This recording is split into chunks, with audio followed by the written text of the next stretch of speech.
Media से गुफ्तगू, कहा परवेज इलाही और मोनस इलाही से मुलाकात हुई है।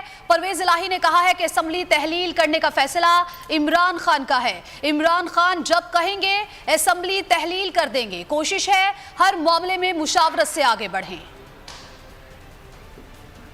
भाई साहब ने जो अपना इंटरव्यू दिया है या चौधरी मोनस साहब ने जो नुक्ता नज़र दिया है, उन्होंने उस नुक्ता नज़र में वाज़ेह किया है कि देखिए, उनका ख्याल ये है कि अगर इसमें कुछ ताख़ीर हो जाए असेंबली तोड़ने में तो कोई हर्ज नहीं है, लेकिन वो ये कहते हैं कि ये फैसला करना इमरान खान का काम। अगर वो इमरान खान कल फैसला करते हैं असेंबलियाँ तोड़ने का तो हम कल असेंबलियाँ तोड़ देंगे, अगर वो परसों कहेंगे तो परसों तोड़ देंगे। हमारा जो असल खदशा है वो ये है कि ये हुकूमत अब ज़्यादा देर नहीं रह सकेगी। इस हुकूमत ने तो अब जाना ही जाना है, चाहे वो 15 दिन और गुजार लें या 1 महीना और गुजार लें। इसके बाद इलेक्शन होने चाहिए। हम देख रहे हैं कि मुसलसल हमारी जो एफर्ट है, हमारी कोशिश है, जो इदारों के साथ तलखियाँ हैं वो कम हो। हम अदलिया के साथ भी, हम फौज के साथ अपनी तलखियाँ जो हैं वो बढ़ाना नहीं चाहते, हम कम करना चाहते, लेकिन बाज़ अनासर ऐसे हैं जो कि इन तलखियों को बढ़ा रहे। जो FIR आज़म सवाती साहब के बाद अब शहबाज गिल के ऊपर हो रही हैं, इसके ऊपर हमारा बड़ा कंसर्न है और हम ये समझते हैं कि ये जो ताल्लुकात हम बेहतर करने की कोशिश कर रहे हैं, वहाँ से ताल्लुकात कोई